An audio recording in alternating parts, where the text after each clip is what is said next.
Hello, everyone. Welcome to Spirit Switchboard. I am your host, Kerrilynn, and you are listening to us live on the United Public Radio Network and the UFO Paranormal Radio Network, 105.3 in the Gulf Coast and 107.7 FM in beautiful New Orleans. Thank you, everybody, for being here. How's everybody doing? Hi, Michelle. I thought I was doing really well with my, I know that I'm ranting about it. This is like my third week in a row, but like itchy eyes with allergies. And I was thinking maybe I need to do the neti pot. It's kind of gross, makes me gag. Anybody else do the neti pot? I know it works, but at the same time. Hello, Denise Smith. Contessa Martin, thank you for being here.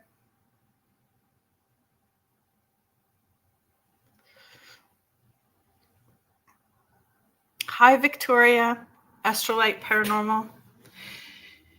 I know I think I did a bit of a mix-up with my calendar as well too, because I in my head, which I have not actually been sleeping very well. The energy's been kind of crazy lately with all of the stuff that we have happening and going on. That I got the dates mixed up in my head, and I thought that Marilyn Kaufman was coming back next week, but she's coming back July 4th. And Dawn Yazzie, who is a host here with UPRN on Sundays, I think it's Dawn and Dan Yazzie, with Don't Whistle at Night. They're at 4 p.m. Eastern on Sundays. So Dawn is lives Navajo. Well, he's Navajo Nation, and he's going to come on and talk about all things high strangeness. There's so much to talk about. I haven't really chatted. I think I want him to talk about little people. Is what we're going to talk about. But we've got some time. He is going to be my guest next week, so I'm super excited about that.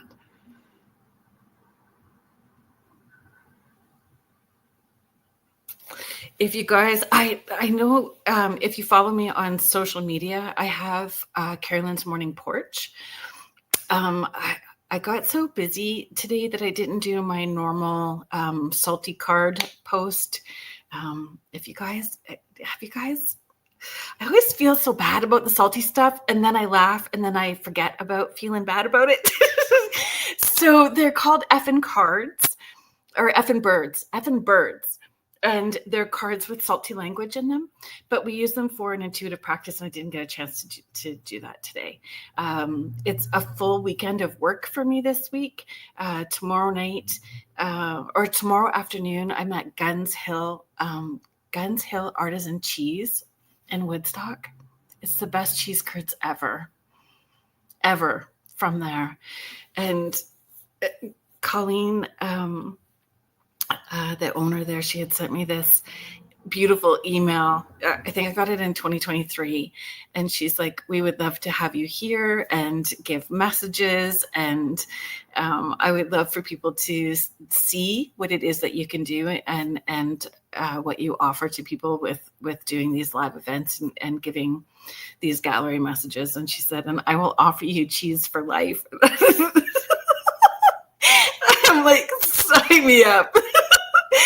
If there's food involved, sign me up. So tomorrow is a cheese place, and I'm super excited. They have a beautiful property. There's cows like right there. So like I'm giving messages, and you can hear like the cows in the back, and they have this beautiful market on site as well too. And yeah, so I'm going to be there. And then on Sunday, Tanya, yes, you were there. It was wonderful, wasn't it? And they had, everything. It was just perfect. All the details were perfect. It was really beautiful.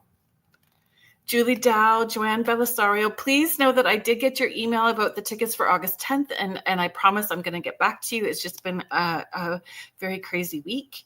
On Sunday, I am back at the Coach and Lantern in Ancaster, Ontario. That is a fun building to do Dining with the Dead out of. It is over 250 years old. It's a limestone building. Apparently, they housed prisoners in their basements, and people were unalive. They were hung in the back. It is haunted. There are spirits. And, I've been doing the Dining with the Dead events for 13 years, kind of like in between Sault Ste. Marie and Kingston in Ontario. And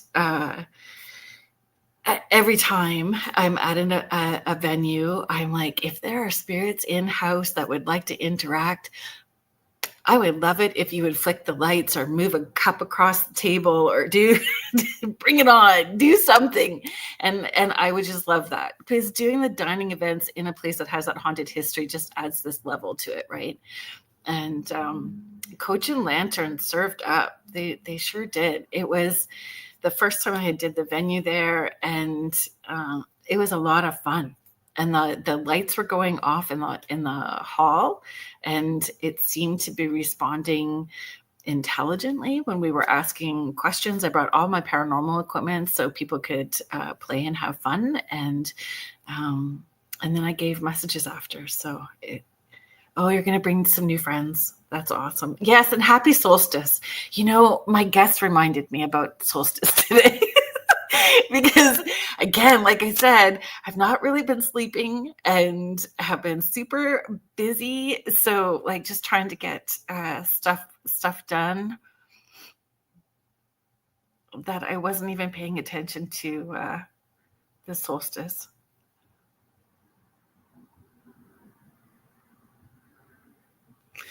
Emails are on the to-do list for tomorrow, Joanne, I promise. Hi, James. Thank you for being here.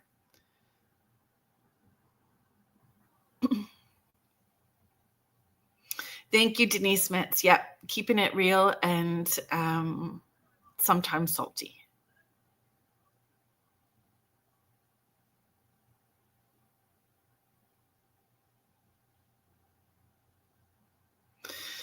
It's raining in Oregon. Oh, so we've had really weird weather too. And I think that's also contributed. But it's supposed to heat up, and I don't think we're supposed to get any more of the crazy. We had a huge, huge limb off of one of the trees in the back I don't know if it was wind, what it was, but it was huge. I needed help to haul it off to the side, and it landed on all the flowers that I had just planted. So that was frustrating a little bit, but yeah, crazy weather for sure. Okay. Read it a little bit. Thank you everybody for being in the chat. So let's bring out our guest. I am very humbled and grateful to be able to call her a friend. She's also a colleague. She is an author, and she is here to talk about her books, Stopping to Smell the Flowers. Please welcome Stephanie Malo. Hi, everybody. How you doing? Pretty good. Thanks for having me. Oh, it's always it's a pleasure. It is a pleasure. When I put the post up on social media about you coming earlier, at the beginning of the week, it was just so serendipitous that I was out on the porch, which I always do in the morning with my coffee. I'm out on my swing on the porch. And I was watching one of the dog walkers across the street. So she was going up with her dog, and she stopped at Frank's. So we just call him Frank's across the street. Yeah. And he has all these beautiful flowers in his garden. And she literally stopped. She's got this beautiful golden retriever. She stopped. She leaned over, and she was smelling the hydrangeas, and she's smelling the peonies. And then she kept walking. But then she crossed somewhere down, and then she was coming by my house. And I said, if you want to smell my flowers, you can smell mine too.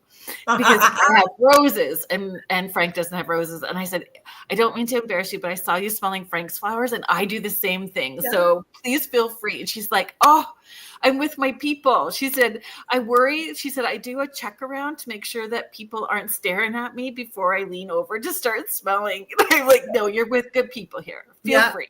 Yeah. At a book signing, chapters book signing it was probably for the first Stopping to Smell the Flowers book. Someone came by and told me that their dog actually stops and smells the flowers. So I said, can you take a picture of that for me? And I gave her my email, but I never got it. But that apparently the dog stops and like smells the flowers. Doesn't eat them. Do you think the dog was teaching her? Dog as her spirit guide is going, hey man, learn a lesson. I think so. Like that is kind of how she told the story, the dog's reminding her. Yeah. So funny. Yeah. Well, I think that, my dogs remind me that we don't even like to blink when it's hot and humid. Let's go. They just flop and sit still. Poor Bruce gets up over 18 and he's done. Yeah. He doesn't. He's a bulldog Shar-Pei, so he's kind of smushy and a little bit wrinkly and kind of like his mama. So we're just like, I feel that, Bruce. Let's just stay still right now. Hold still here. So funny. Okay. Hi, Lois Clark. Thank you for being here. Christopher McLean, thank you for being here. Stopping to Smell the Flowers. So you have been on Spirit Switchboard before. And at the time, I think book 1 and book 2 were out. Yeah. Book 1 and book 2. And since then, there is book 3. There's more like class offerings, and you have the flower cards. Yes. So I would love it if you would talk about show us the flower cards, talk about the flower cards, because we do have a lot of people who are just listening. Listening to it. Yeah. So just audio listeners. Yeah. So talk about the flower cards, and then if you wouldn't mind pulling a card and that would be great as our intention for our time together today. Mm-hmm. Wonderful. Yes. I have to give you kudos for the flower cards in part. Sometimes people say things to you and it's like you're remembering, like almost like our example with the dog stopping to smell the flowers is reminding the owner, right, we're going to stop, slow down and smell this. So when I was on your podcast, not March that went by, but the March before that on Spirit Switchboard, you said, oh, I'm seeing flower tarot cards, or what you didn't say tarot cards, but you said flower oracle cards, I think. And I was like, oh my God. It was like I was remembering something, because we really do, as much as I've written books about stopping to smell the flowers and slowing down, it's my lifelong journey to attempt to do that. And so it's like sometimes people say things and you're like, oh yeah, right. I literally had that thought, that idea, that intention, but because I was so busy, I didn't necessarily 100% register it or write it down or plan for it. So you are at least half of these. I call them flower reading cards. So they're beautiful too. Really? And I have them on my desk. I even pulled one for myself because I do, setting it as intention. I leave it off to the side beside like my flowers and little stuff. And then I don't know what happened. Perimenopause happened. I had a moment. I moved them. I've got them. And oh my gosh, I just love them. I don't even know where to start talking about them. So I'm going to start here. So it's a deck of 30 flower reading cards. Isn't it kind of cool that it's like a reading, but it's about reading? It's like a double meaning there. And so they're called flower reading cards. And so there's 30 cards in the deck, and there's 10 cards from each of the 3 Stopping to Smell the Flowers books. And the intention for how to use them is a number of different ways. Like you can just use them to pull a card, read what flower you drew, read what intention word matches with the flower in terms of energy and vibration, really. And then there's a description on the card. The flower reading cards also encourage us. They'll give a suggestion for what story to read in the trilogy. So you can go even deeper in, okay, wait. So I've got a flower, an energy of a flower that I've drawn. I've got an intention word related to that flower. and a description of what's going on energetically. But then I can go to a book and like read even more about it, and then even journal about it or meditate on that afterwards. And this is like next level for the books, or people that enjoy the books, the Stopping to Smell the Flowers books, is to actually interact with them, and not just interact with the books, but interact with yourself, interact with the energy around you. Yeah. Journal prompt, meditation prompt, intention for the week. Like there's just a lot. Yeah. Michelle Pratt, thank you very much for being here. And Marilyn Kaufman, I was just talking about you. I was like getting ahead of myself and thinking you were going to be my guest next week, but it's July 4th, folks. So mark your calendars, because it's we're gonna that's awesome. Share some personal details from my regression session with you folks. I watched that podcast as well. Loved it. Ordered her book. I also scheduled my own past life regression. Did you? Oh, that's so brilliant. Yeah. That's brilliant. Thank you. Yeah. I can't wait. I'm really excited about it. That's next level as well. So yeah. And like, I really feel our soul family, like you and Marilyn, all of us are finding each other and holding our light and space and supporting one another in such a beautiful way right now that is needed. Yeah. And what a beautiful thing. Like we were just talking about energy around us with these flower reading cards, but even like a past life regression, what kind of energy are we carrying with us that we're not aware of, that we are projecting forward without even knowing why? So it's a very powerful, sounds like a very powerful thing to do, to become more aware of our intentions and why we're feeling how we're feeling, why we're acting the way we're acting. And it's really exciting. Yes, a circle of sisters. Yeah, we focused, and in my head, I wasn't necessarily registering. Marilyn was so gracious and patient with me, because I was like not necessarily focused in the past life part. I was like wanting to just in the past life hurry up and get to the okay, now I'm dying part. Now I want to get to the in between part. So we were focusing on the in between part. Because after that, I'll probably book a between life one, because I feel like, so my friend and I, speaking of cheese, we went to see you at Harrison. We're going to go off for a bit, but then we'll come right back. And I loved that. It was Life, Love, and the Afterlife or something. What was it called? Love, Life, and the Afterlife? Yeah. Did you go to Harrison, or were you, because you were at Princess Avenue Playhouse? We went to Harrison first, me and my friend Christine, because the St. Thomas one, Andrew, my husband, was with me. Yeah. So anyway, it was a bit of a jaunt, but we had it was like Thelma and Louise, and she brought cheese. And it was like the best cheese I ever ate. And I'm still talking about it. This was 2 Junes ago, like 2 years ago. Anyway, we really joke about it. So I said, that is the best cheese I've ever tasted. She's never said where she gets her cheese from. But then at the Light Circle, one of the programs that I run here on my property, she brought cheese for the end of the Light Circle group, and it was delicious as well. And we still don't know where it's from. Oh my goodness! Well, it is worth the drive to go to the market. You can get it, and it's in all kinds of stores all over the place. So, it is so yummy, and honestly, they are award winning. Many of their cheeses are award winning. So, Guns Hill Artisan Cheese, Bridget's, Brie. Oh, it's yum. This is very yum. James, I'm going to flag your I'm just going to highlight that question, and we are going to come back to it in a second. So we're just going to finish up with the intention and using the cards, and then I will put this question up for Stephanie. Yeah, and I'm just going to read a little bit. There's an instruction card with the cards, and I guess that was me that wrote that.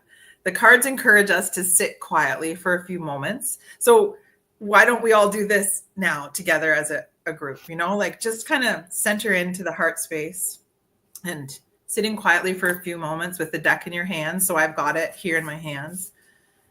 Breathe in and out for a few cycles. Breathe in, saying to yourself, I am safe. Breathe out, I am loved. And then it's, you're going to shuffle the deck. And so I've tuned into my heart space, and I will know when I'm done shuffling. You just know. And then the instructions encourage us to, using our intuition or our inner self, go, okay, would I like to cut the deck a third of the way in, half of the way in, or 2/3 in? And I'm being called to cut it just really close to the top. And so I've pulled a card from the blue book, the second book, and the intention is let go. And it's a yellow daylily. And it's encouraging us to read the story from the second Stopping to Smell the Flowers book, Everything's Coming Up Roses. And the story is called On Letting Go on page 63. So the intention let go says there is an art to reeling in and then letting go that comes with all relationships. We must be sure we are recharged in order to help others. Recharging comes when we know what we want and how to move towards it, even if it is baby step by baby step.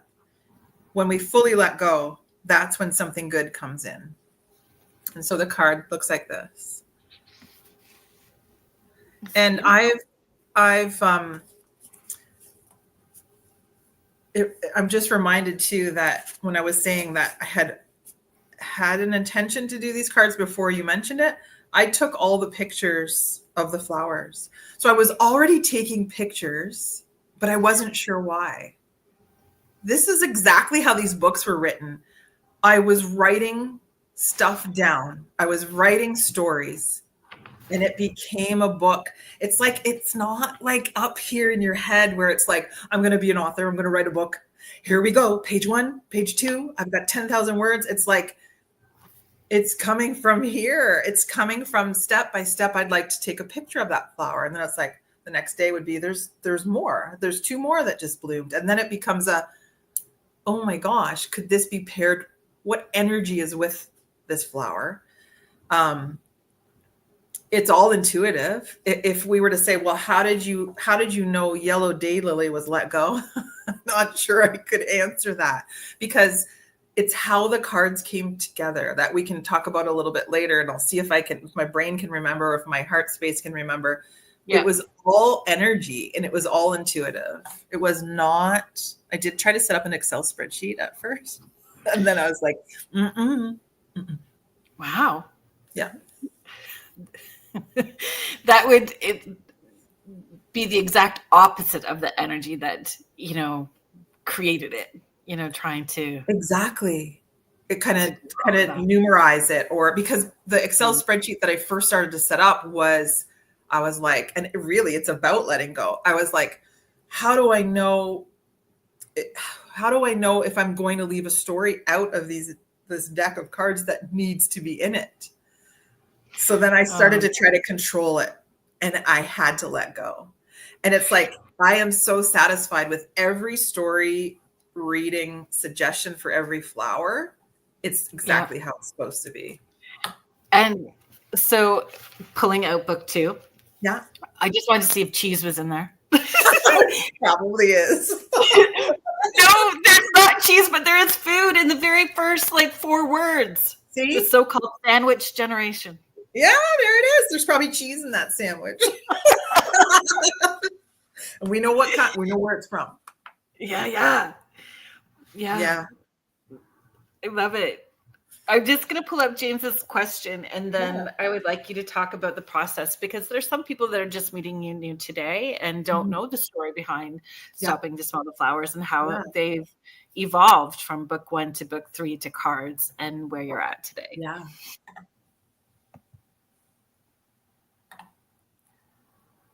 James is asking, have you heard of the device that you attach to a plant, flower, or tree, and it plays the plant's music? That is so cool. No, I haven't, but it's beautiful. Really? Yeah. Mm-hmm. I haven't, but it just reminds me, of a story in the third Stopping to Smell the Flowers book. it is so magical. I can't remember what it's called. I think it's Go Into the Woods. And I reference another book, The Secret Life, this hidden life of trees. And it's like, this book is so beautiful, and it's written by a German forester guy. And he talks about like how the trees are talking to one another, how they are supporting one another. Yeah. And it's like a freaking miracle. But that's the energy that's around us. We are living in a vibrational universe. And if we don't realize it, we're kind of missing out.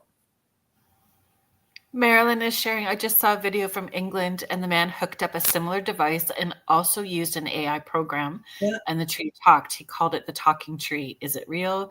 Could you imagine what a 300-year-old tree has seen? We have a massive tree in our front boulevard, massive tree. And Guelph has a contest running right now for the Guelph tree of the year. It doesn't necessarily have to be a pretty tree or a story, but you can, and I'm going to go out and take a picture and submit this tree on the boulevard to that. We played a video on Beneath the Hollow Moon, Laura Lee and I don't know if it was last, or no, it wasn't on Beneath the Hollow Moon. We did it on the chat with Joe Montaldo, Sean Kelly, Jay McNicholas, Michael Angley. And it was a woman that went out for a walk, and she was talking what you talk about in your books and how you teach your courses about being mindful in the space. And she was talking to this tree, and she was talking to the tree and wanting to connect heart space and frequency to frequency, and asked the tree if it would move its limb closer and touch her heart. Mm-hmm. And so she just stood there and waited. And then the tree just like slowly came and did this movement on her. So yeah, Marilyn sharing, like, you can Google that. So you can find that TikTok video as well too. And we'll have to look for that video of the man that used when I talking about the tree moving the limb. One of my programs is called the Light Circle. It's like a spiritual book club and then meditation, but we use the Stopping to Smell the Flowers books to talk about all this stuff. And when I first started it, I was out in my, what I call my meditation hut. It's on my property, and that's where I hold my programs. And I was just getting ready. Like, I was getting this thing to explain the program, and people sign off and say, will you subscribe to my newsletter and all that, just intro stuff.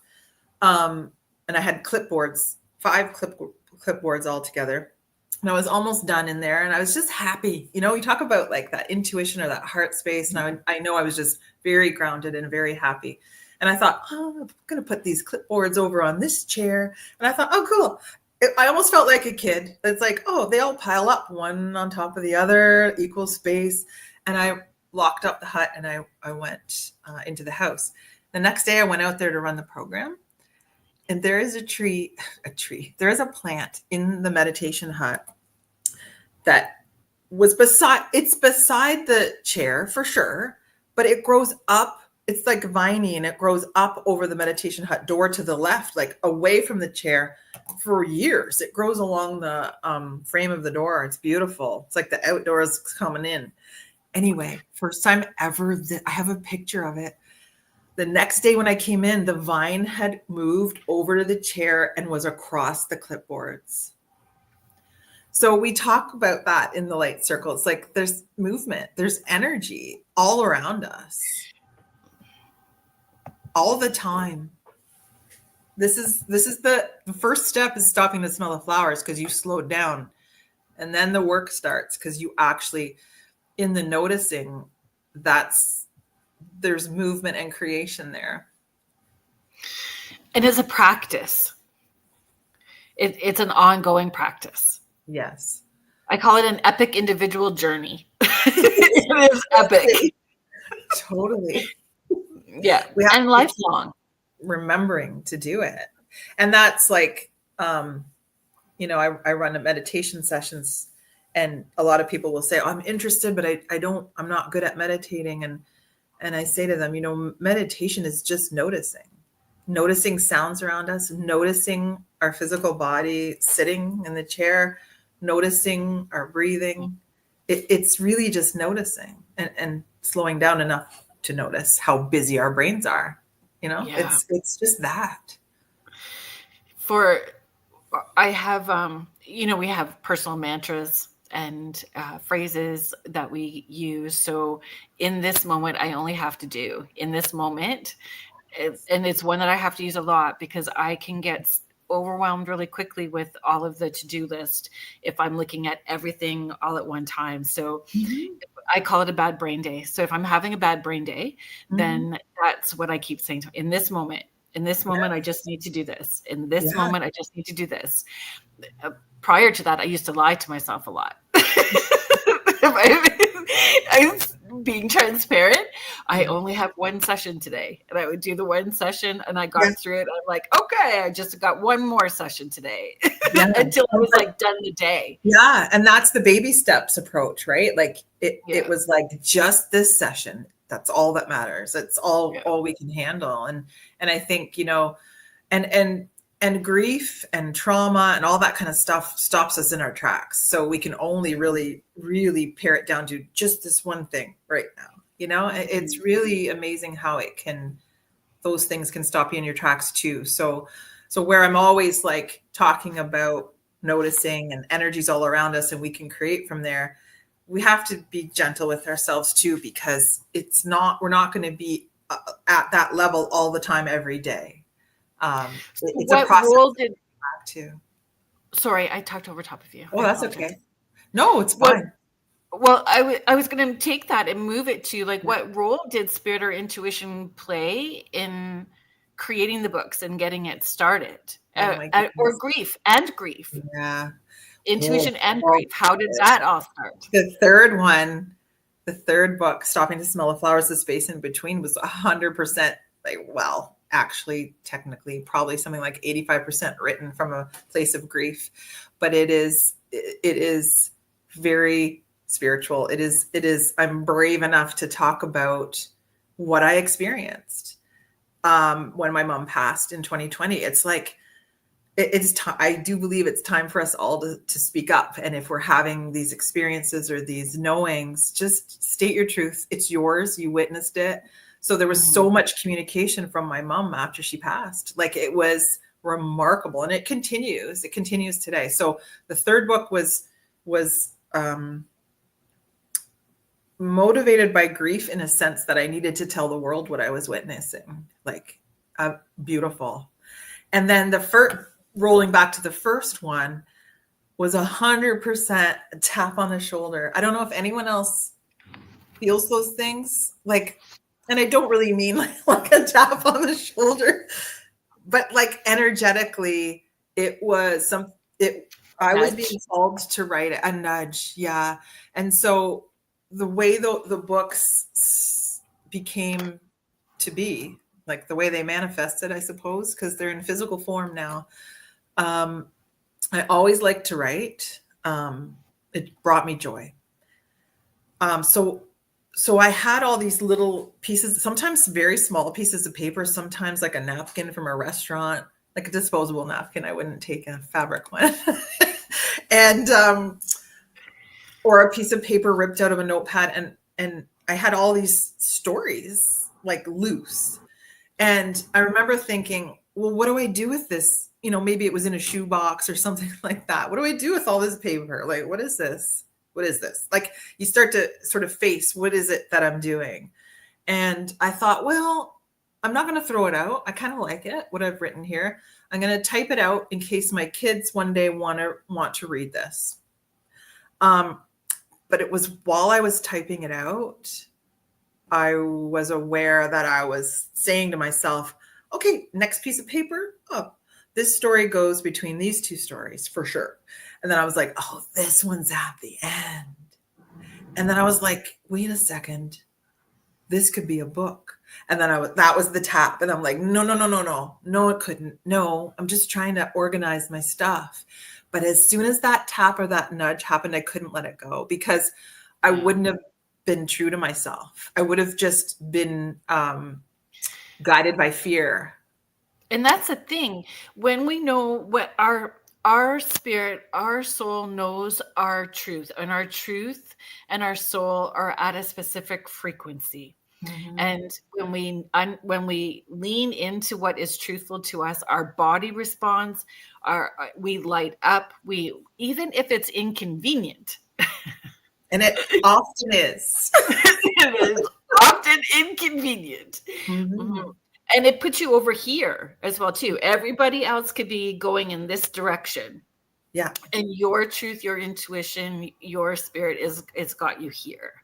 Yeah. And It can create, like, maybe not the best word, but it can create a lonely scenario. Your friends mhm. know you've written a book and they're like, "Oh, so you're an author?" Like, what? Like, it's Isolating. like I use isolate. the word isolating. Mhm. Mhm. 100%. And it's like, and you also want to connect. So you want them to ask you about it. They might not. It's not on their radar.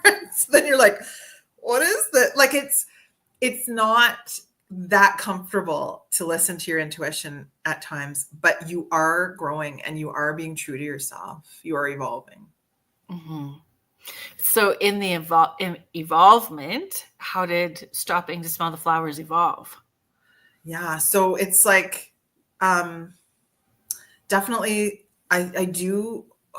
People often say, what's your favorite book out of the 3 that you Oh, wrote? I'm like, I could never. That's like saying which kid's your favorite. They're all yes. different. So what's my spirit guide's name used to be one of my least favorite questions to hear. And Yeah. right behind that would be any of the what's your favorite?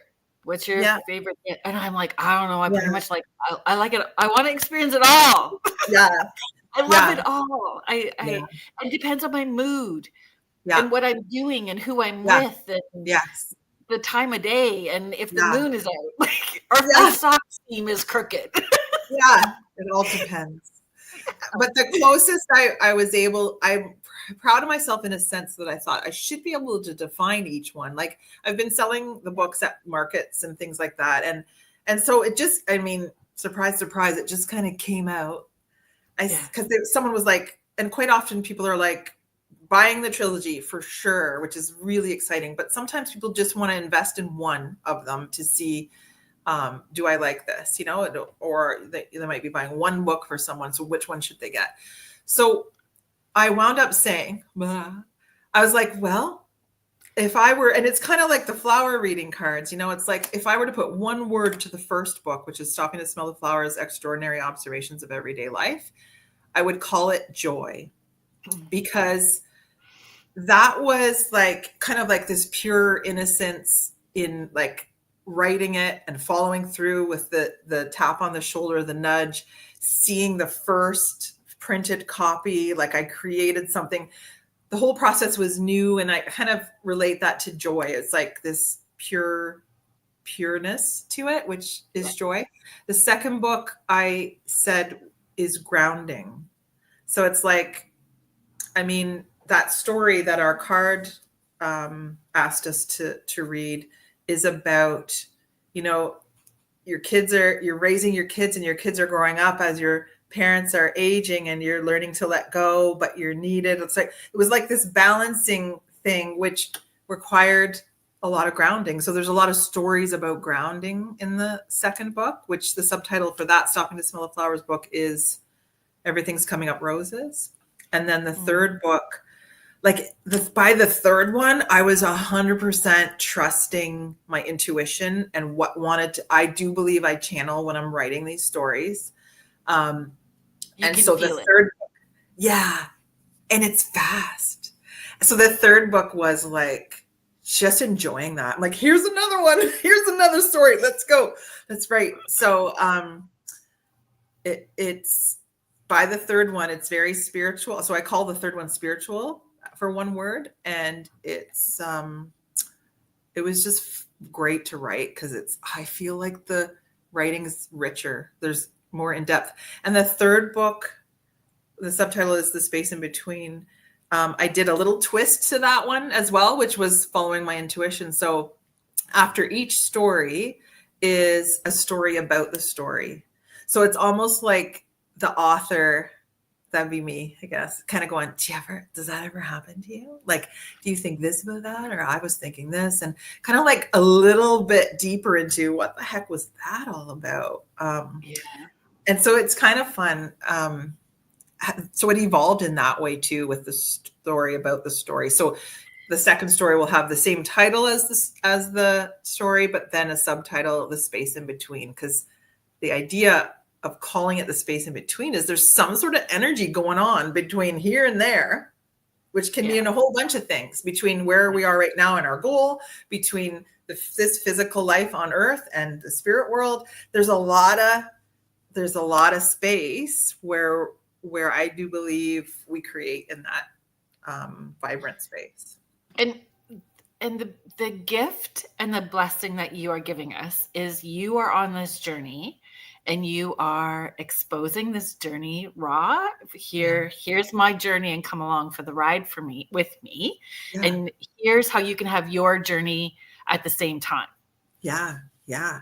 And it's amazing to bring it to life with the Light Circle, which is the book club, spiritual book club.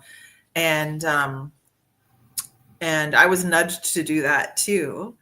And I trusted it. I'm like, oh my God, we're all going to talk about these stories now. And I could not believe the magic that happened, where people were like, I can't believe you wrote about this in this story that we just read together, because it reminded me of this. And then somebody else would say, me too. This is not like, these stories are told from my lens and my life, but I get the nudge that it's a story when I know others will be able to relate to it. And so I could see that come to life in the Light Circle. And it was really, really something.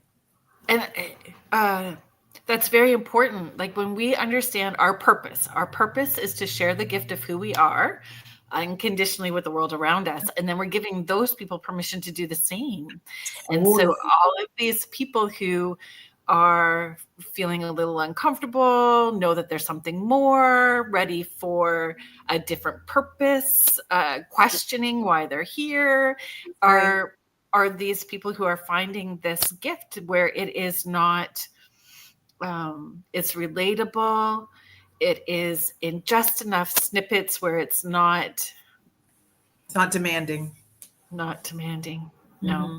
And we can read it at the end of the day. So if we have had a full day and it's a little crazy and we are feeling like we don't have the mental bandwidth for something to draw heavy on us, it is light enough for us to still go deep without it feeling raw.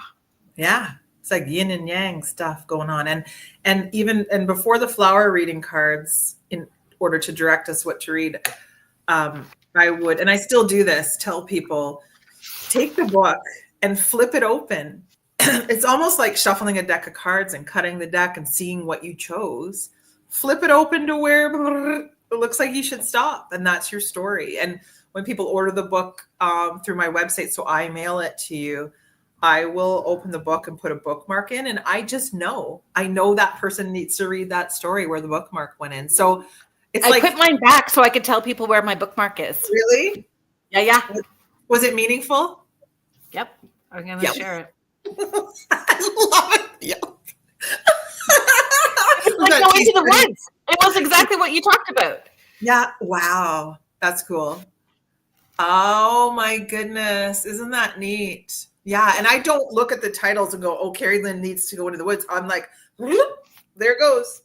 So you can use the books like that to interact with you. I know. Sounds interesting, doesn't it? So with the first two books, you do encourage that to open it up and allow it to guide you. But with the third book, with the first go round, there's a different. Can you talk about how maybe approaching that different with your first go round with it? Because all of the books you keep coming back to for different reasons when you're at different places. Right? Yeah. You can come back to them at any time and you're going to get something different out of the story because you're different and the energy around you is different and your environment's different. But with the third book, I did put in there, even though I've recommended people don't have to read the others in order, the stories in order. For the third book, I felt like I was quite amazed at the momentum that was built with reading them in order. So I do recommend read it in order first and then use it as a tool to flip it open to what you need in that moment. Yeah. And when I'm teaching about tapping into understanding what your intuitive voice sounds like, right? Because people talk themselves out of, they gaslight themselves. Yeah. And, I just wanted to hear that, or this, those sorts of things. But and it would be, and it's easy. Yeah, it's easy to do that to ourselves too, because I could have said, well, why would the other two, you don't have to read it in order, but this one you should. That's not consistent. That doesn't make sense. Let me get out my Excel spreadsheet. I don't have anything against Excel. I actually quite enjoy it, but just not for this stuff, And it's like the monkey mind or the cerebral brain talk us out of a lot of stuff. And it's like, I often say in our meditation sessions and in the light circle, let's just be here a little more than here, just for now. Like, we're up here a lot. Let's just move to the heart space and just listen. Just let go with it. Dropping it down, dropping from the Chihuahua brain down into your heart space. And the more that you practice doing that, the more you understand what your intuitive voice sounds like, feels like, and the trust is there. Then the more that you act on it, the more you receive. And that sort of what you felt when you were writing the third book, that the more you trusted and leaned in, the more it flowed. It snowballed. It snowballs. Yeah. Yeah. And it's like, it's, and the more. Did you need reminders to stop and pee and breathe and eat? And did you need reminders that it was time to stop? Or were you surprised that so much time went by once you started writing? Yeah, the time flies. And it doesn't take me long to do the writing. So it was like, it's like alignment. It is so pleasant. And a lot of people have always said to me, how do you have time to write a book? Just because, when you're raising a family and working full time, and then you keep pumping these books out, people are like, are you okay? And I say to them, it's like breathing. You have time to breathe because it keeps you alive. And like it's replenishing. So the books are actually being written faster too. Like the first one came out in 2012, and then the second one was 2019, and then this one was 2024. Just still warm from the oven. Came out in November. Yeah. Exciting stuff. Thank you, Fiona Clark. Yay! You're still getting your books. Yeah, and I feel like it's an investment. Thank you. You can reread them. I've reread them a whole bunch of times, and I even wrote them. Like, I'm like, oh my, like it gives me a message. And it's gentle. It's in between the lines. And I think that's why the message can change, because it depends on how you're looking at it. One of the things, feedback that I've always received from the books, which I have found interesting, and it puzzled me for a long time until recently, I think I have it all figured out, is people would say that the stories could often make them cry or tear up. And I remember thinking, oh, that's not my intention, is to make someone, here, buy my books so you can have a good cry. But I think this is what it is. It's like it's striking a chord. And I think it's striking a chord here, not here. And I do. So Spirit knew what it needed to do. Spirit knew what the intention needed to be. Yeah. And yes, it's like sending out frequency waves too. And I really do think or feel that when we're aware of our emotions, so the books help us become aware of our emotions. It's not a bad thing. And if we know where we're at, we can pivot from there. We actually manifest from our emotions. And so the books are very, very valuable in that sense, that if they help us tune into our emotions, then what we're going to find in our physical environment can be pleasing more often than not. I mean, if we take the clipboard example of getting ready for the light circle and then My emotions were, I was aligned, joyful, grounded, centered, complete. And with that emotion, the plants were growing around me. It's like I do believe emotion is key to manifestation. There's so much about manifestation out there right now, but I'm all for it because I do Yeah. feel like we're here to create. So Yeah. how do we do it? And raise the frequency. Like we're all becoming more consciously aware, and we're all raising our frequency as well too, which is helping the planet as well. Yeah. There was a question about when you were talking about the planet. So I want to go there in just a second, but Karen Swain thank you so much for being here.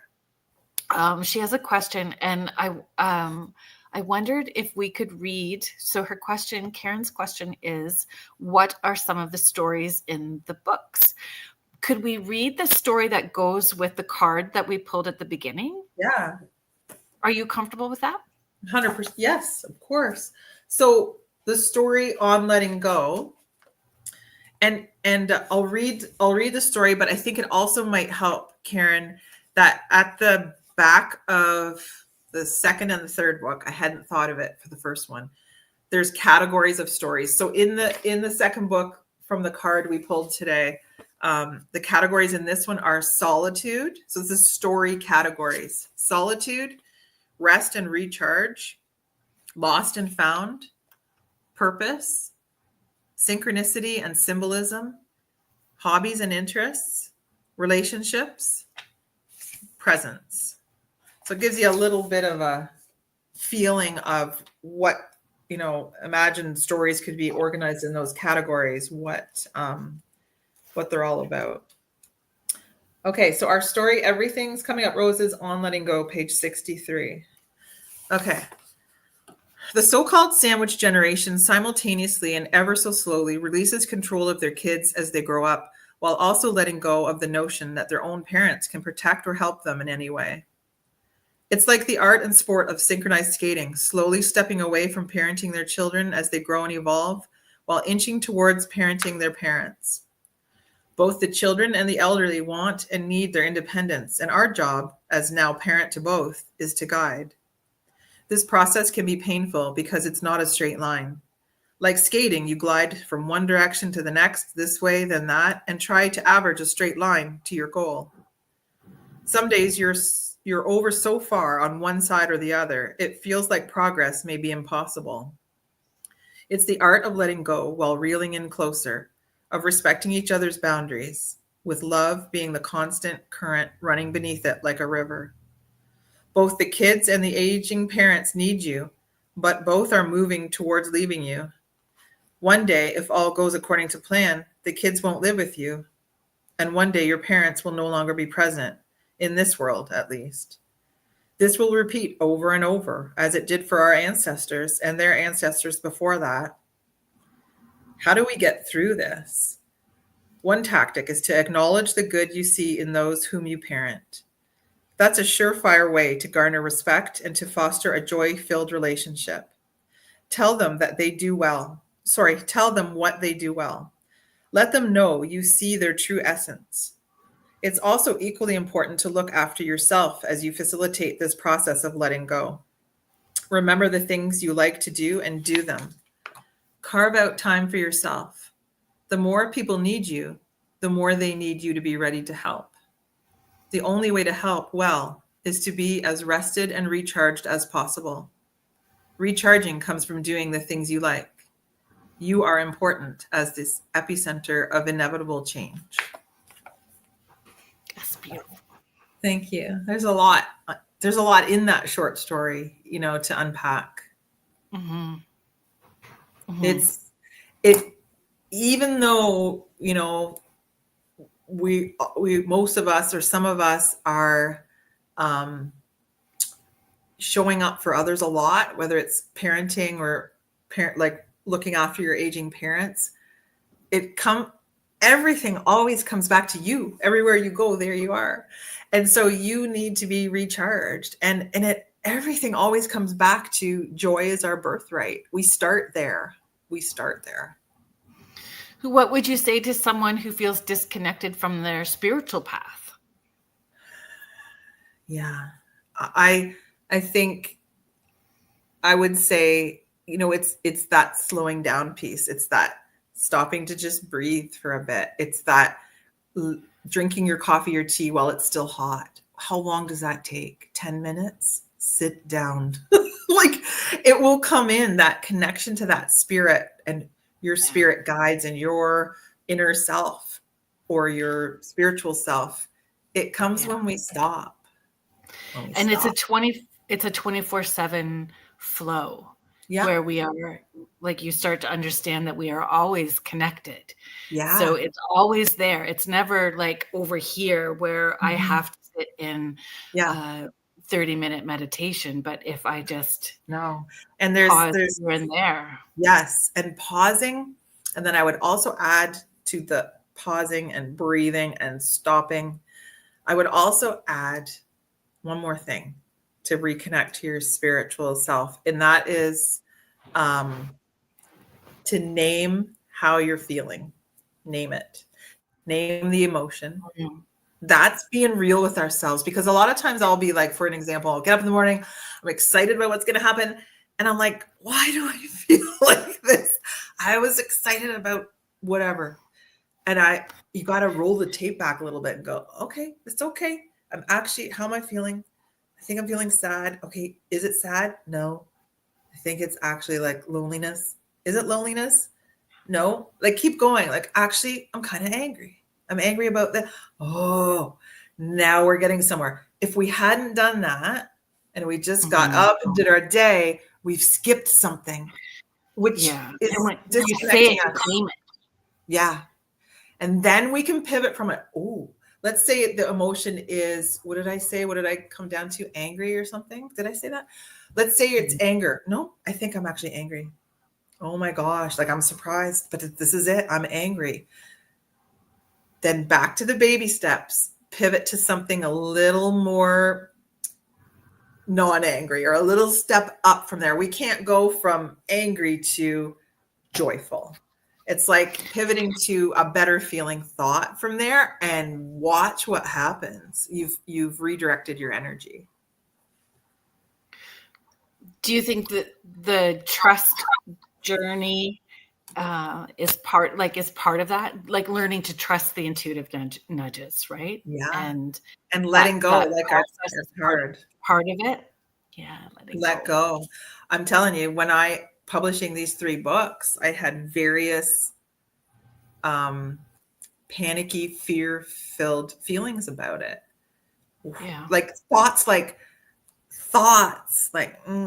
who do you think you are? I'm like, oh, I don't know. Like, I have a life. Like, I'm pretty sure I can do this. Can I?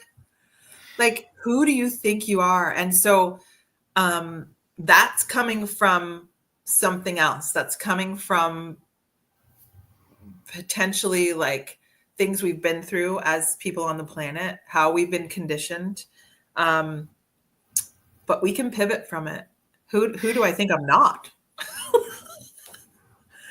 So when it gets chaotic, how do you, like, what tools do you implement to stay present when it starts to get chaotic around you? I think recognizing it as early as you can is helpful, because sometimes if we're too far down the path of like chaotic, we just have to go to bed and start over again in the morning. Like, we need to give ourselves grace to go, like, today's done. So catching it early is huge. One of my tools, I do this daily. I will skip it every now and then if I'm exhausted or something like that.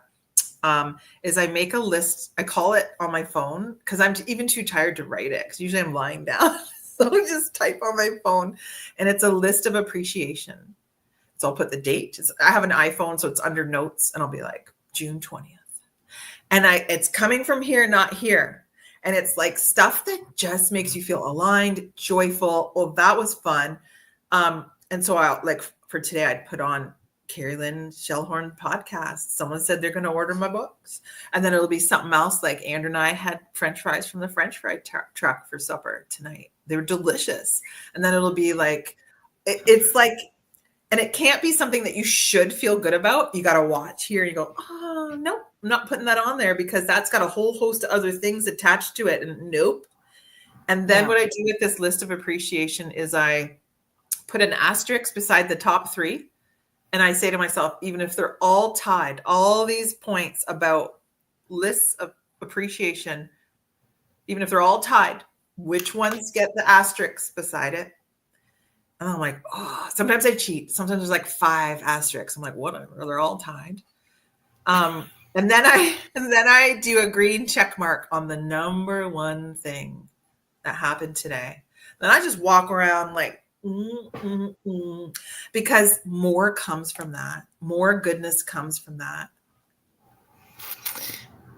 I like that.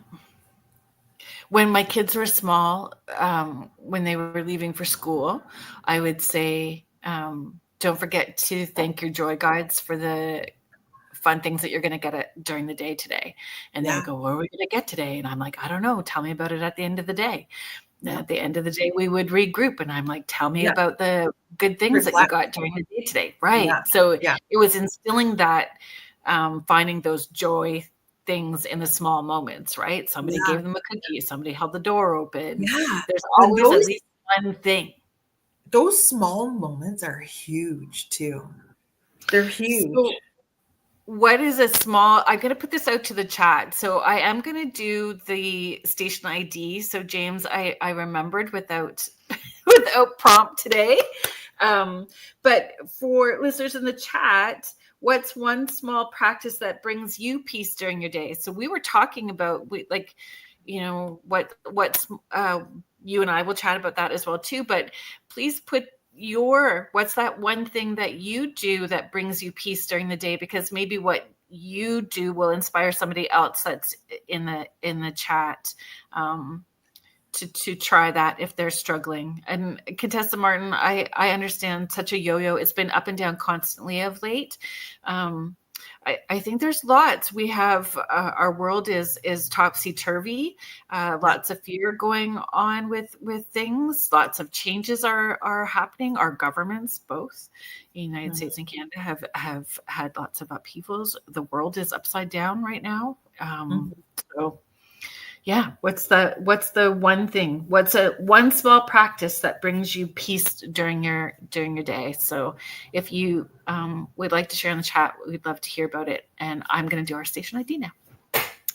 So if you are just joining us now, thank you so much for being here. You are listening to Spirit Switchboard, and I am your host, Kerrilynn Shellhorn, and you are listening to us live on the United Public Radio Network and the UFO Paranormal Radio Network, 105.3 in the Gulf Coast and 107.7 FM in beautiful New Orleans.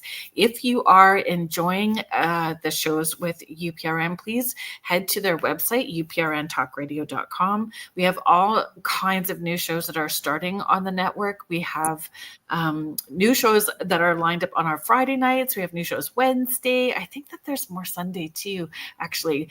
And it's across the board. It's not just high strangeness, paranormal. It is everything. We've got a show for everyone.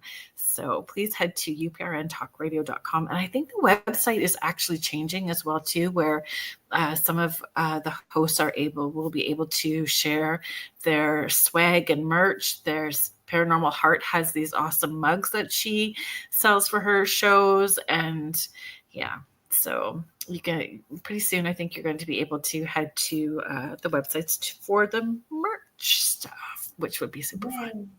Today's guest is Stephanie Malo, the author of Stopping to Smell the Flowers. Thank you for being here, Stephanie. Thanks for having me. So right before we started the station ID, I had posed the question, what's one small practice that brings you peace during your day? Do you have a particular practice? Is it the one that you just shared, stopping to write? Making that list of appreciation. And I also, another one is checking in with my emotions all the time, as much as I can remember, all day long. It can change, right?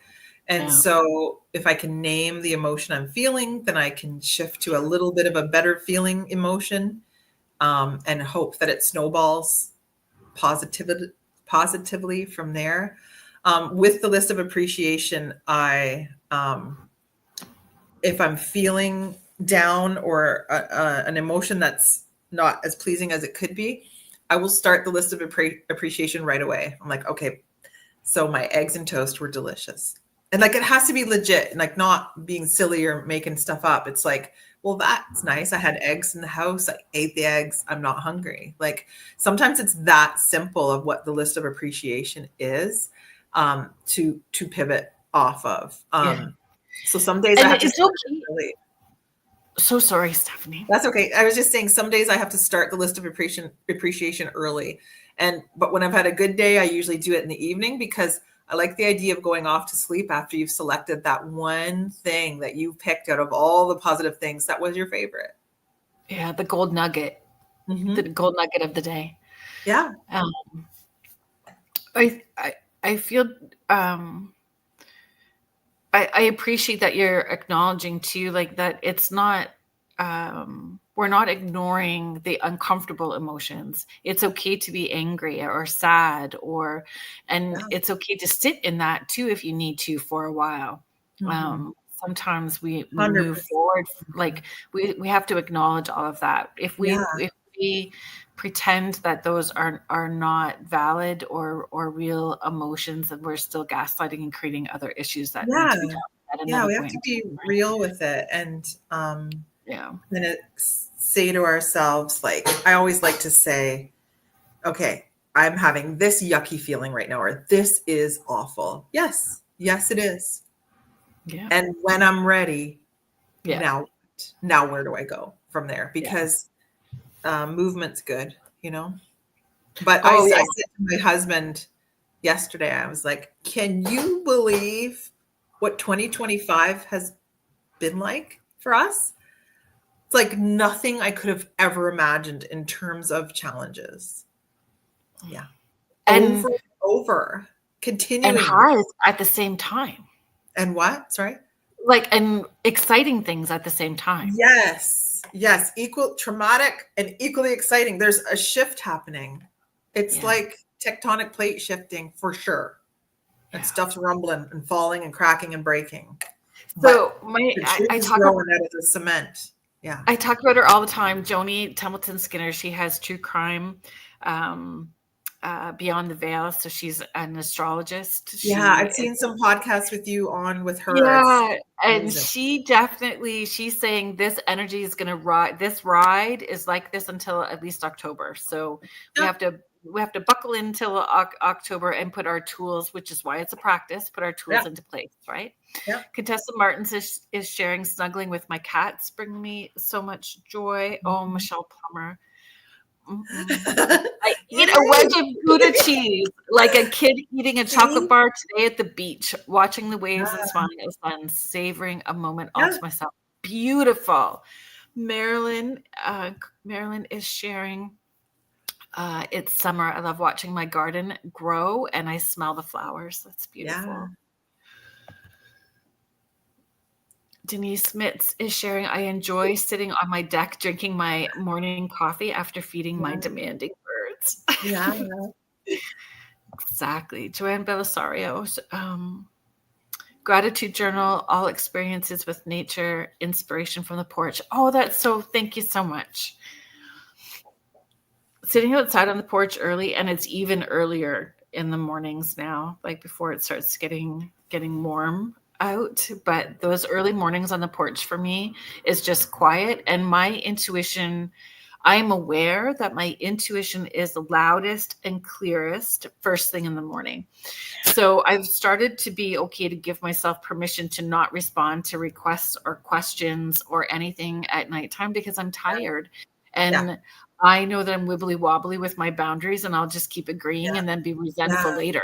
So I'm like, I'll hit you back in the morning, or I'll get back to you with this, and honoring that I'm aware that I don't have that mental bandwidth, and being okay with saying like, this is hard for me, or I'm in the practice of being able to speak my truth.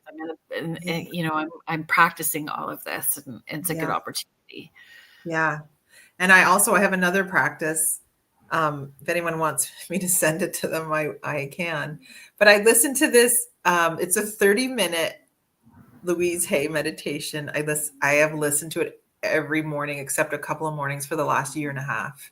And so Wow. as I'm waking up, I think there's a lot of power in our spirit and our intuition in the morning, like you were saying, Kerrilynn. And if like listening to this meditation to start the day, Louise Hay, starting your day, like it's incredible. It's so gentle. Like she's literally saying stuff about if you're going to a lawyer or a doctor today or out shopping, bless the office or the store before going. And I'm like, it just makes total sense. She's laying this foundation for, she even says, bless the airplanes. The airplanes need love too, and you're like, yeah.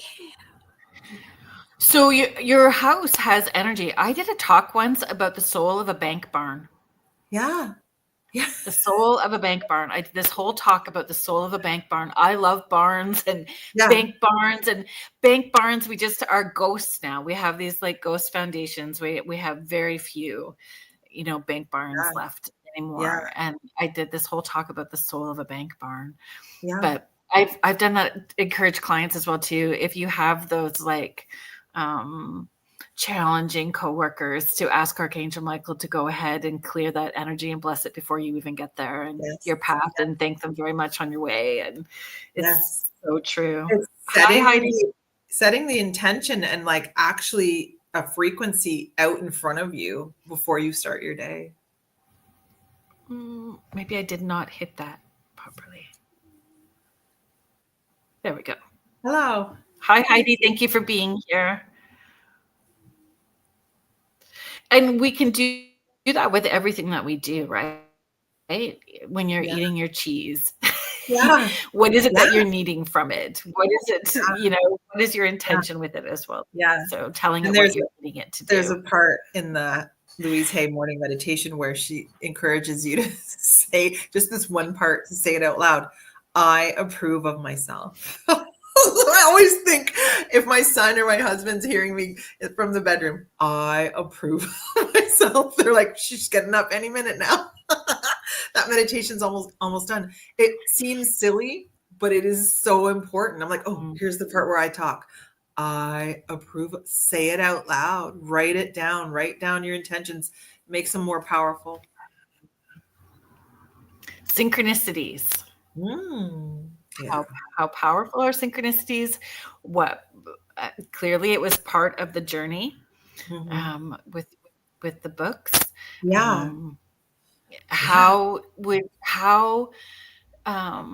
What advice would you give people to pay attention to synchronicities, or be open to allowing more synchronicities to be led by synchronicities? Yeah, because the first book has quite a few synchronicity stories. And I think at the time I was just enjoying that energy. So then I wrote about it. And now I'm starting to realize or understand here that we may be creating them. We are actually part of the creation of the synchronicity. I always before looked at it like it was not a coincidence, because it was synchronistic. What are the chances of that happening? But I didn't take it any farther than that. And I'm starting to realize that we may have something to do with the energy of the synchronicity. It's not just something outside of us. We are in constant co-creation with the universe. And so that's part of it, right? We in part of the co-creation, our emotion and our thoughts come out first, and then our words, right? But then the universe responds, and then we have to act on it. It's a beautiful dance that we're always doing in constant co-creation. And it also adding in there is that stopping to smell the flowers concept of stopping to notice, because the synchronistic events, I could have just missed them. I could have missed them if I was super busy and walking really fast. It's like being in the space to receive it too. Yeah. And it just becomes a beautiful natural dance. And then when you're not there, you recognize that you are off kilter. It feels uncomfortable in your skin. It feels claustrophobic in your space. And you know that you need to adjust everything, the energy in your space, the getting outside, clearing, opening a window, allowing movement. Energy has to move, right? So ourselves in space. I often ask myself, and I'm often asking this when I know I'm not, when I'm struggling, I'll say, is this alignment? Is this alignment? And then I'm like, no, it's not. And then that also helps me pivot over to something that is more in alignment, because when you're in alignment, those synchronistic events are going to happen. So how would you explain what being in alignment feels like? I would say it feels grounded, joyful, purposeful, like your own spiritual purpose for being on the planet. It feels, while being grounded, you still feel light and airy, as opposed it's to light, mm-hmm. even if it is a heavy decision. It feels lighter. Mm-hmm. Yeah. I have a question for you. I just thought of it about synchronicity. Is that okay? Yeah. Because it's related to, I'm realizing we're part of the synchronistic event happening. What I'm noticing, so similar to the example of the plant growing over the clipboards within 24 hours, movement, something manifesting. There's a lot of things happening for me recently, but I think I'm just realizing it now. So it's probably happened all along, where it's not just synchronicity, but things are actually manifesting right in front of me. And they're actually giving me, I don't want to say a warning, because it's still joyful, but it's like change is coming, or it's like literally physical manifestation of unusual things that really are supposed to grab your attention, as opposed to the synchronistic things that are kind of like just joyful. What's the difference between these manifestations? I mean, the plant growing over the clipboards was a joyful example, right? But another thing was literally like in December, I had a statue, like a head statue that you can plant a plant in. And I went out, it was outside the meditation hut, and I went out, and the face, this beautiful goddess face, was off and face up on the lawn. And I was like, I knew I was being told something, and I did not know what it was. And I remember coming in to talk to my daughter. I'm like, hi. It was like 11 at night at my house, but I'm like, I just saw something. She goes, that's weird. That's all I got from her. But I'm like, I now know why the face was off the statue. And I'm like, well, I still think I was part of that. It's just really powerful. So I personally feel that we don't have much of a veil happening currently. Like, we talk about the veil being thin in October, right? Near Halloween, the closer we get to Halloween, the veil is thin. I find the veil stays thin till about the end of the first week of January. But this year, then it starts to dip down a little bit, right? For everybody collectively. And right now, I feel more people are aware, more people are manifesting, more people are becoming more consciously aware, more people are having accountability, more people are having a healing journey where they are being more accountable for their healing journey, and that also is raising the frequency. And so the signs and symbols of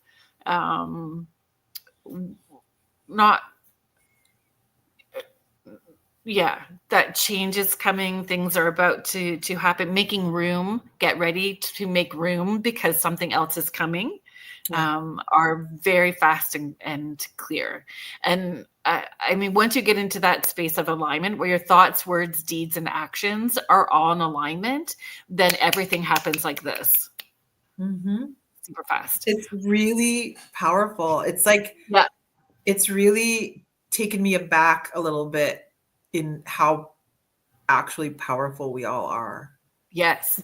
Our And intentions. And so we have bad moments. We'll all have something that irritates us, and we'll say something and then recognize that that's not really in alignment with who you are, right? In that moment. And some people are, we have to remember that some people, their role, they're playing their role well, and their role may be an asshat, and they do it really well. Yeah.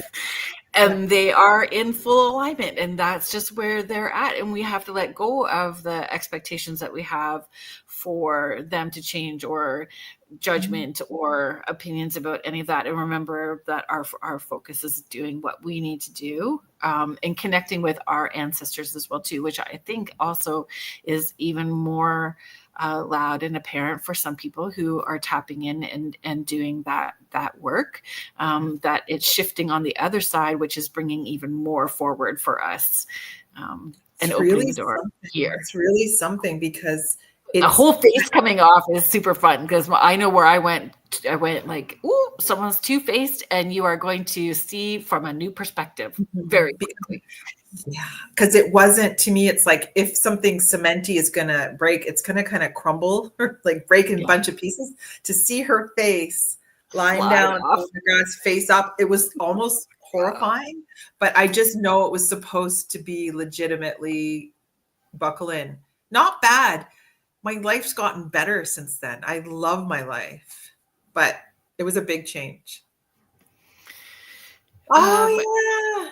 So Cindy Waghorn has Surrender and Shine. She does energy work, sound healing. I know that I'm not giving it all justice, but she is a beautiful, bright light that has many offerings for people as well too. So Cindy is sharing, I remember the show when you were on over a year ago, and the energy in your cabin even during the show.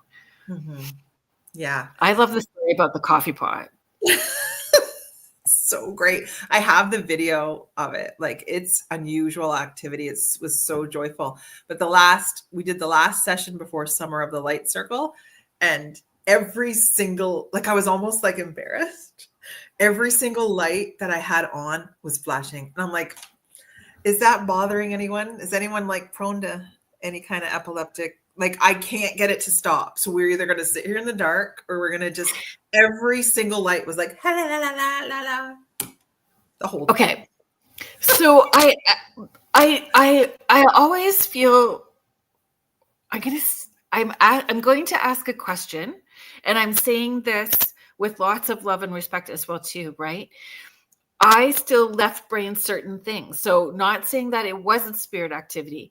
I am learning to be more cognizant. Is my energy creating? So is it my spirit going, yep, you're on the right track, or is it my ancestors or my guides? So I'm making sure that I'm asking those questions. Am I creating the phenomenon that's happening around me? Or is this my loved ones, and where is this going? Or does a battery need to be changed and an electrician called? Yeah. We need to do that. We need to do that. Discernment. Those lights never did that again. You know, like, it's like, I know what it is, but only to a certain point. And sometimes I think it may be a bit of everything. It's a bit me, it's a bit my ancestors, like, and it doesn't really matter, in a sense that the energy of it was joyful. Something for sure. It's partially me, you know, can't believe this is working. Like, what a dream come true. Heaven on earth. That I've written these books. This is just me being everywhere I go, there I am. I've written these books, and I have programs around these books, and it's working. It's helping people like what we're talking about tonight. What did we say? Like, I can only think of the word advance. Like, we are evolved. That I would be a small part of that is an absolute dream come true. Yeah. Thank you. So it's partially my Thank you for sharing the gift of who you are. Yeah. Thank you for sharing the gift of who you are with all of us. You too. I don't know if I'm a gift for everybody, but Oh my God, you are. You are. Yeah, You are. we'll just roll with that. Most unexpected place that you have found inspiration?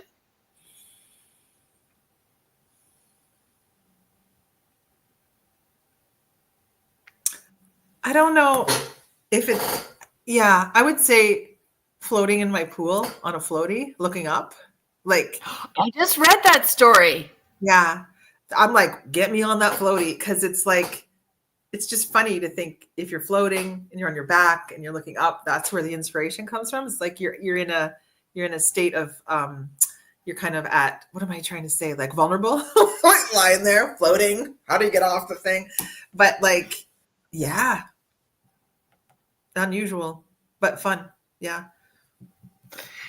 If your books had a soundtrack, I know I kind of warned you that I may ask this question earlier. Yeah. If your books had a soundtrack, what story would be playing during the credits? What story would be playing? Oh, no, sorry, what song? What song Okay. would be 'Cause I was playing? like, oh, what's my favorite story? I don't know. No. If your books had a Yeah. soundtrack, what song would be playing during the credits? Sorry. Does anyone know Enya?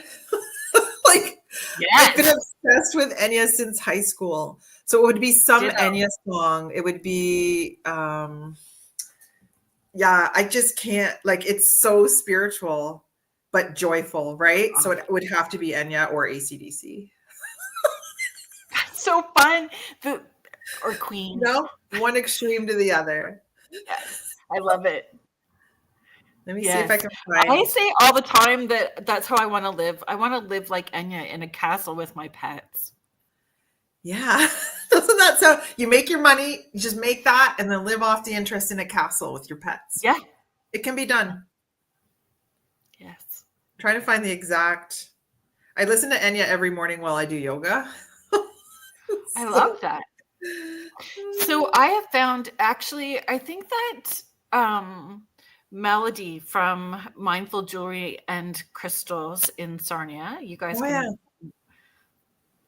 Contessa is sharing Only Time. The Enya song Only Time. Whoa. I think it might be, yeah, I know that one. I think it might be the Loxian Gate. Oh, nice. Do you know that one? Yep. Yeah. I'm weird with like titles of songs. It's like whoosh, I just feel it. Like I feel the vibrations. So yeah. So I was doing a Dining with the Dead event in Sarnia, and Melody, it was for a charity event, and Melody put this 3-hour playlist together and put it up on Spotify for everybody. And now I listen to it daily when I'm doing the Monday messages, when I'm having to channel for the Monday messages. It just, whatever the songs that she chose for it are just magical, and it pulls me into that space really quickly. So music is so important.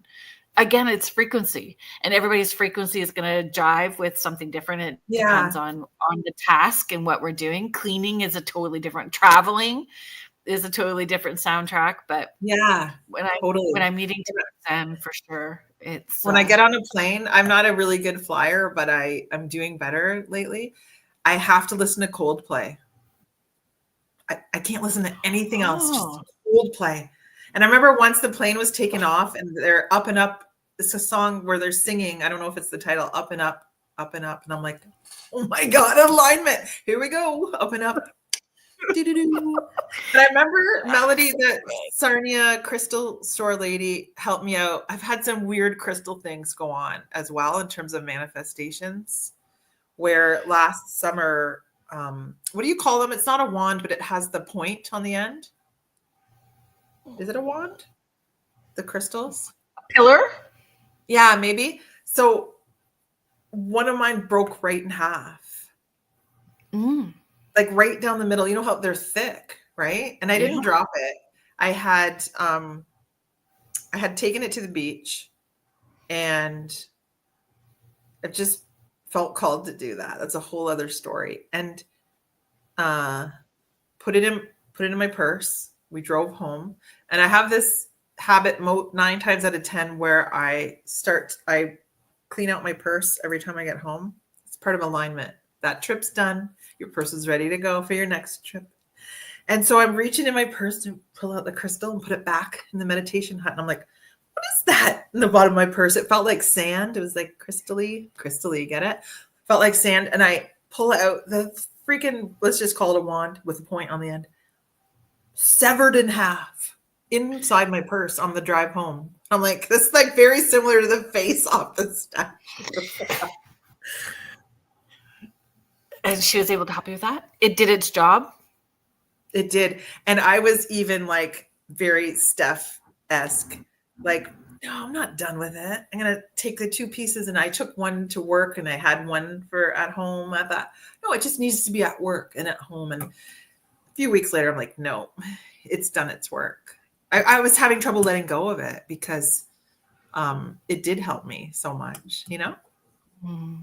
Yeah. And then it's making room for something else. It's making room for the next. It's making room for the next. So. Yeah. It's growth, right? Yeah. And growth only happens when we're uncomfortable. Yeah. Big time. Yeah. Mm-hmm. It's messy. Sometimes it's messy. Yeah. Besides your own book series, is there a book that you recommend? A book, well, it could be 2 different books. A book that you recommend to people frequently, and is there one that you go back to and you read on repeat? It could be different, right? And even different genres. Yeah, I have a few thoughts. One book that I've gone back to read a number of times, and I was actually reading it, believe it or not, like I was reading it while my mom was dying, out to the room. And I remember my aunt called and she was so upset. And I went into the bathroom in mom's long-term care room and I read her part of something else in that book and it helped her.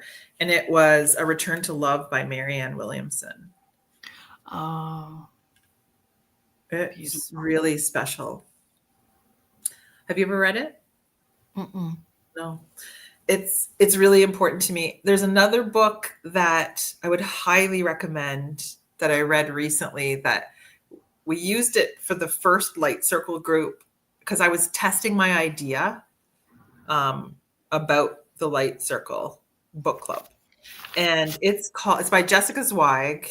And it's called The Light Worker. The Light Work. Oh my God. Talk about expansion and growth and evolution of us. It is a must read. It is so beautiful. And so I so connected with what she was saying that she kind of gave me a boost to be brave to grow further, that it was time. It was like synchronistic that I even had this book when I was reading it, how fast I read it. I got to check the title on that because really it's huge. I think it's The Light Work, but it might be The Light Worker. This weekend I was The Light Work. Yeah. The Light Work. Yeah. Jessica Zweig. And then my whole life, not recently for whatever reason, but A Course in Miracles. And Marianne Williamson has based her work off A Course in Miracles, but I have the Course in Miracles from like 35 years ago. And I was like, this makes sense. This is making sense. And there was another book that I thought of, but I can't remember what it was. Yeah. I have a great, I know people have heard my story about A Course in Miracles, but it was crazy. That was my, you know how I said your cards, I don't even know where they went. They've been here all afternoon right beside. I don't know where they went. I don't know how. I had taken them out, shuffled, pulled a card out for myself today. They were right there ready for the show. And now I don't see them anywhere. They weren't even underneath the desk. I thought maybe they slipped. I don't know where they went. Yeah. So it was like not having it.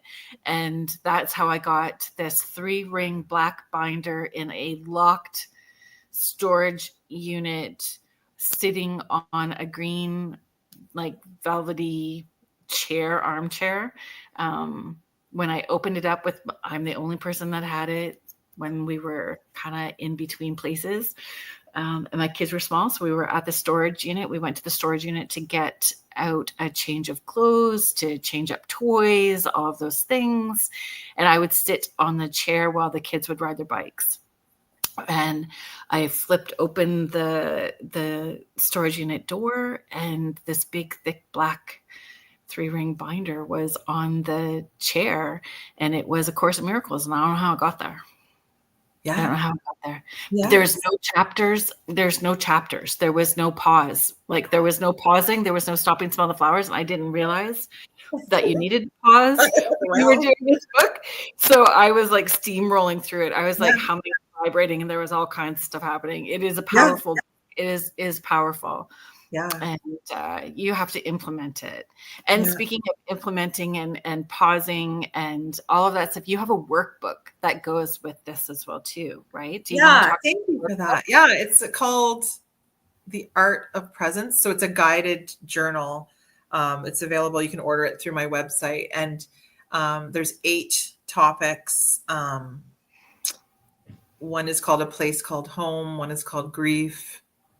One is called fear, things like that, like where I've grouped the stories for you to read those specific stories. And then it's like guided journaling to, okay, so where are you at with this? And just helps peel the onion layers back to knowing where you're at, and there's such power with writing things down. I know some people say they aren't journalers, but I am. Like, oh my goodness, to write stuff down is so powerful. Yeah. I do. And we're going to talk about it in 2 weeks. I do know now. Oh, cool. Right. Journaling is powerful. Journaling is powerful. And I struggle with journaling as well too. I know a lot of people do struggle with journaling. What has helped me move past it is I write letters to my grandma. Mm-hmm. So if I'm writing it as a letter to her, it's still getting it all out. Yeah. It is like having a conversation with her. Sometimes I'll shift it and I will write it to my spirit. So writing it, but it still is in letter form. Yes. I'm more committed to it if it's as a letter than if it's just a journal. Totally. I don't know why. I get that. I get that. And my brain works. Yeah. And I think when I journal, I write to my mom who passed, and it's like, feels like automatic writing, but it's still journaling. It's like, all right, Mom, here's this that's going on. Yeah. What are your thoughts? And then, but it's getting down what's bugging you on paper. And it's really, it's a healing release. And I would encourage anyone that doesn't feel like they're a writer or a journaler to consider, just like the flower reading cards, or checking in with our emotions. Could I write down one word? How are you feeling right now? Write it down and then explain why you feel like that. That's journaling. Like, let it flow kind of in any way that it wants to, but it could just start with a word. And we talked about this up on the last podcast that I was on with you, but when I write these stories, when we talk about baby steps, I didn't just sit and channel and I would know it's a story step by step by step. I'd be like, there it is. There's a story. And then I would grab the pieces of paper and write 3 words down. That's all I needed to capture the story. I could look at those 3 words a year later, sometimes like 5 years later, and I still knew what the story was. And then you write a sentence from those 3 words, just baby steps. Then you take a sip of your coffee and then you write 3 more sentences. It's not like journal now. It's like, it should be coming from here. Just write 1 word down. And it's a practice. And then it just becomes that habit and routine. And then when you start doing those things, it just becomes natural part of your routine where you actually did have time for it. Yeah. It was just readjusting your thoughts. I know that you talked about with the third book was really birthed from a place of grief. There was some deep grief. So what would you say to someone who's in that season of loss or grief or transition? Grief can be felt for many different reasons, right? Not just a loss of one. So deep loss or transition, what would you say to someone? Yeah. Yeah, I think my brain needs to go to grief from the loss of someone first, just because grief of other things has affected me lately too. So I need to just go to the grief of the loss first. Um, the grief is horrible, and it's there for you. So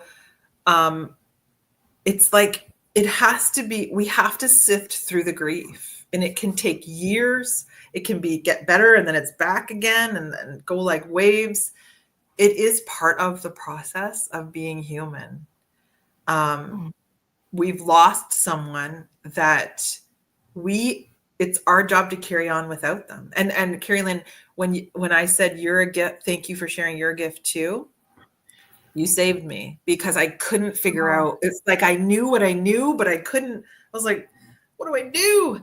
And the things you said during, I think we've had 3 or 4 sessions since 2020, and the things you have said gave me new life, where I realized, okay, I got to move forward for me now, and I can actually take mom with me. She's still here. It's just different. The information you gave me was astronomical, over and over and over and over again in all these sessions, that I could finally let go and go, okay, I'm just taking her with me. I got this tattoo. I got her name on my arm, and I'm like, she's coming with me. And so the grief is a process that, please be gentle with yourself and just name it. I'll be like, sometimes things happen where I'm like, oh, this is grief about the other things, because I recognize how it feels. For me, it feels like my body's very heavy and I need to sleep.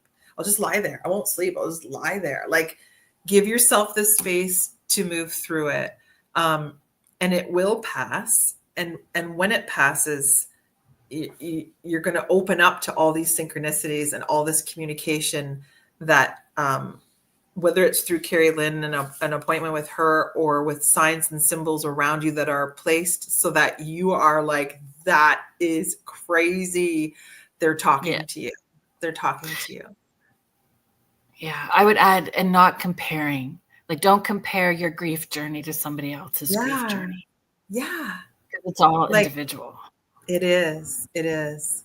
And then Can you let people go ahead? Yeah. Sorry. We just need to be mindful of our time, and we do need to start winding down. Can you let people know where they can purchase your books, where they can find you on social media and follow you? And is there the potential for your light group or light circle to become an online thing where people further away would be able to participate? Absolutely. Yeah. So I'm based out of Tempsford. So I'm in between London and Woodstock for in-person sessions. And for sure, I mean, during COVID, I had meditation digitally because we couldn't get together. So it is something that I can do in the future for sure if there's a demand.